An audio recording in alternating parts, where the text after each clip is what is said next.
What are your thoughts on the layout, Kevin, just for your homepage site in general? I mean, how much have you strategically thought about layout as a merchant?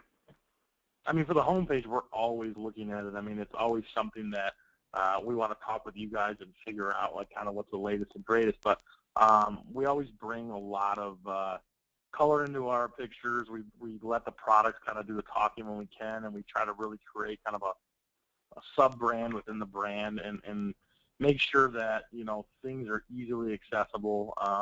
When we went down from the left navigation approach to the top-down approach, I know, Eric, we went back and forth on that quite a bit just because at the time it was so new, and I wasn't sure if I wanted to make that jump, and, we're glad we did, just because we hear all the time how easy it is to navigate our site, and I think it all starts at the homepage.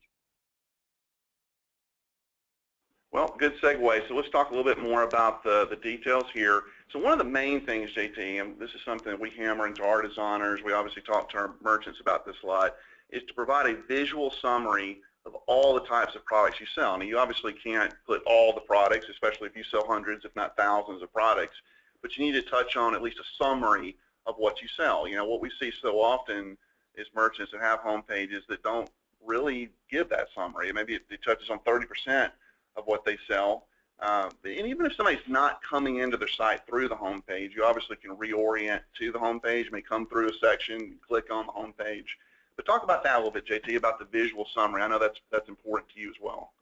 Yeah, I mean, like you said, I mean, we've even seen sites where people don't even merchandise at all. It's just all text-based, which is, a horrible idea.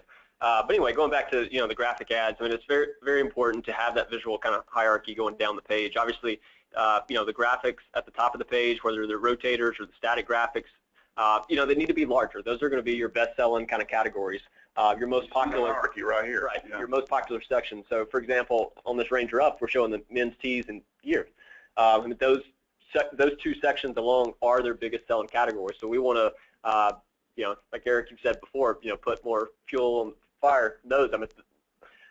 To really kind of promote those more. And then as we go down the page, the graphics get a little bit smaller. Say the women's section, I think, was the third best kind of selling category, and then followed by signs and posters. Then, as you can see, as it kind of goes down the page, they get a little bit smaller, kind of less of that visual hierarchy. I mean, by putting large graphics at the bottom of the page, that's going to mess up that visual flow. People are going to skip the smaller ads, and their eyes are going to be attracted to those larger ads. So, make those prominent. Have those at the top of the page. Right. Well, like you were talking about putting fuel on the fire, it's just like Ranger Up here. And by the way, this is a condensed version of their homepage. The fold is somewhere in the middle of that. But men's tees is what they sell the most of. And my philosophy is, look, if that's where your heat is, if that's where your fire is, pour gasoline on it. Don't bury men's tees in favor of something else that you want to promote. It may seem like it's a no-brainer to put women's tees to the right of men's. And we do have it, still high up on the page, but somewhat smaller than men's tees, because from a sales standpoint, it's definitely third behind men's tees and gears for Ranger Up.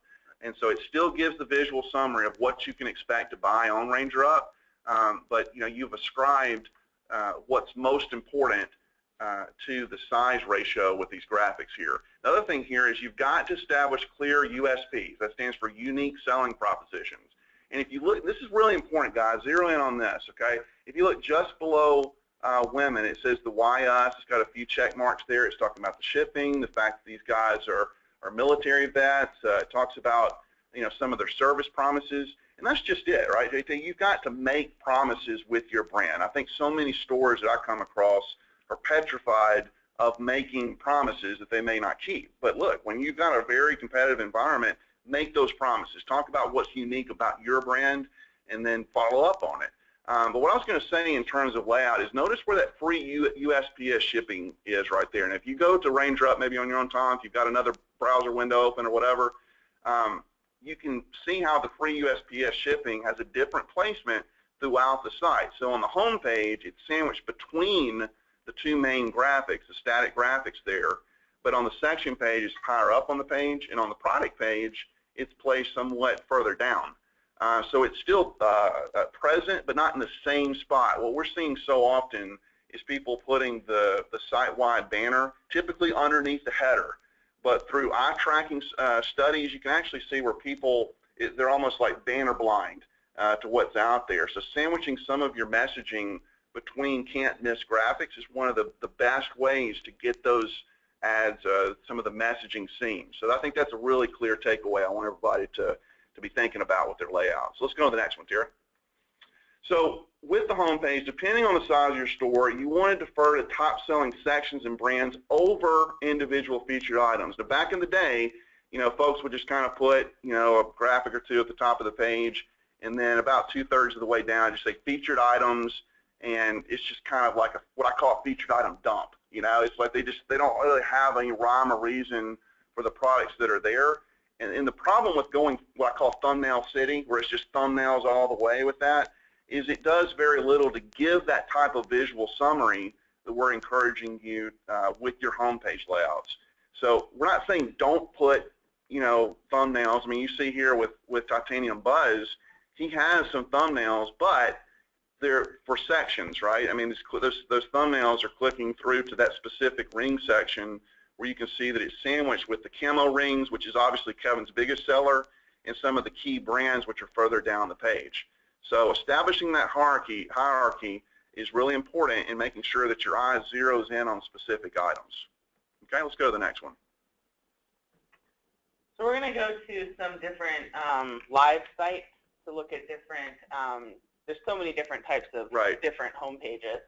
So kind of give you a visual idea of. Right. So with Styling Online here, now this is kind of interesting because notice how their main categories aren't just in their header. Now they disappear on interior pages. You can, mouse over, click that shop by category and expand that out. That's similar to even how Amazon does that. But they have the hierarchy right here. They've got the large graphic with the rotator. We'll talk about that here in a second. With static graphics, and if you mouse down, you can see some of the thumbnails starting to peek below the fold there.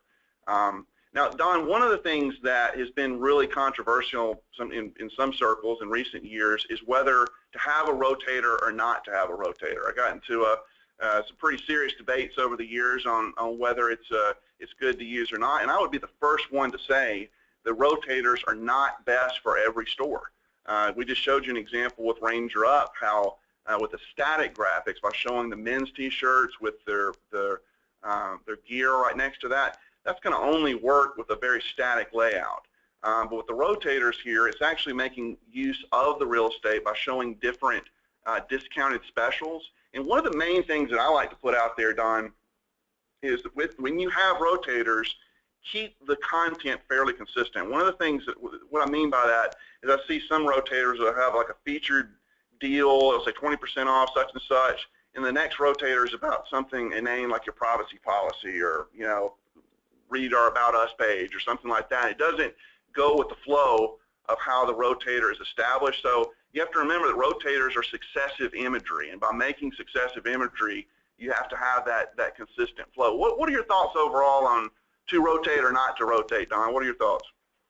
I think you're right on that each store it can make a difference depending on what your purpose is. Obviously, with the rotators, I mean, there's certain things I like on rotators, certain things I don't. When it's rotating too fast and I can't keep up, if I don't have a way to get back to what I just saw, some of them I've seen. I mean, Stylin doesn't do this, but I've seen some where they have, the message part of the rotator, where in the graphics it's in completely different spots on the screen. One's up on the top right, the other one's got something that says clicks in the bottom left. Personally, I don't care for that. I don't know what your guys' opinion is on it, but it just makes me work too hard. But I think the point is trying to figure out what is the best use of that space. Do you need to feature a couple key things, in which case a rotator may do something to draw attention there, or do you really need that space to show your products like you are in Ranger Up, where you've got static, constant areas you need to have, focused on. Yeah. Well said, Don. Another example I want to show real quick is Greek Gear. Somewhat similar layout, at least at the very top from Ranger Up, and this is obviously another apparel site. But with Joe, who runs Greek Gear here, he used to have a lot of stuff on the homepage. I think he even had a rotator. And one of the best decisions we made for his site is we decided, look, you're either in a sorority or fraternity. This is segmentation at its finest here. It's like, so first, draw them into your site. If they're on the home page, say, I'm in a sorority. This is a sorority I'm in. Same with fraternity. if you need to look at some of the browsing specials that are there, but you have some can't-miss graphics to draw you further in the site. Now, is this best for every store? I don't want anybody taking away that, okay, I need to do this for my store. Will this work for Cyclops Vapor? Absolutely not. But for Greek Gear, for his homepage, it works perfectly. Derek, you still with us? Yeah, I'm still here. So Derek, you utilize a rotator. I know Kevin doesn't. Tell me your kind of thoughts on that visual succession like we're talking about and arranging your homepage. That's a pretty key visual for your site. What are your thoughts on that? I think, kind of like you said, the rotator really depends on your business and how you're going to present your products. We prefer the rotator because, when we have a new flavor launch, things like that, we really want to highlight that. We want that to be the first thing that customers see when they come to the site. Obviously, getting our entire e-liquid line up in front of the customers who may not know all of the flavors that we have. They might know one or two from a local shop. That puts the entire product line in their face. Then they can dig deeper into it with the product. So I'm a huge fan of rotators, but obviously, like you said, business specific. Right, it's very business specific. I mean, and Kevin, you've actually had both, right? You've had homepage with rotator. What's your take on all this? Yeah, we actually have had both, and that's what's always interesting about it. It's like right when you do it, you think it's like the right move, and then you try something else. And it's funny because I think since we've gone to the static graphic up at the top, it seems to work better. But if you scroll down where we have those most popular collections, we're finding through like heat mapping tests that people are really utilizing that. So I don't know if it's the simplicity of those pictures, just having 3 rings and people can kind of scroll through it, especially if they're on a tablet or on their mobile device. It makes it really user-friendly for that. It's working really well there, but when we used to do, I think at one point we did like 3 to 5 static or rotator graphics up at the top. I think it just was overkill, and I think if you found a customer that was looking for their specific ring in our case, they would click on whatever one they wanted. They weren't necessarily just sitting there pushing the buttons back and forth to see what else would pop up. Right.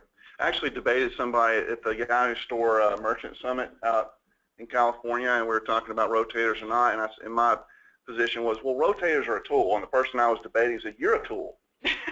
So it got like really heated really quickly. So people feel very, very passionate about this.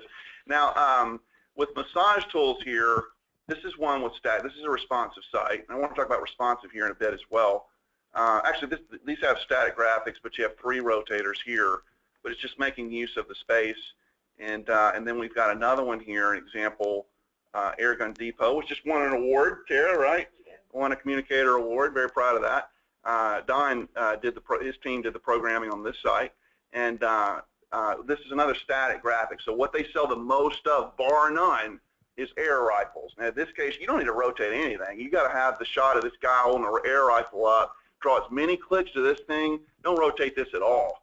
But you notice how also you got the air rifles or the pistols right there and ammo. It's corresponding to what you're seeing in the header. I think that's really important, JT. We're talking about the visual summary. I think what you're really doing is a visual exploration of what you're putting in that top navigation. So if you're saying in the navigation, this is what we sell, then you kind of have to illustrate that further in the homepage. What do you think, JT? Yeah, no, I definitely agree with that. A lot of times, we'll get these, categories from clients, but I think it's very important that, they're putting those in the order of importance as well. Mm-hmm. So kind of like what Eric was saying, is like your best-selling category. It makes that your lead-off category in the top level. Yeah. That nav bar. And sometimes we get pushback from merchants. They say, well, what about this thing that, I'm not selling a whole lot of, but I want to sell? You can't just take for granted that your best seller will always be the best seller. If you're really throwing cold water on its fire, that can have an effect. I'm always about the rising tide effect, about making sure that people can just be drawn into the site in general and go from there. So Tara, what's next? We got to move into section page here? Yeah, we're going to move into section.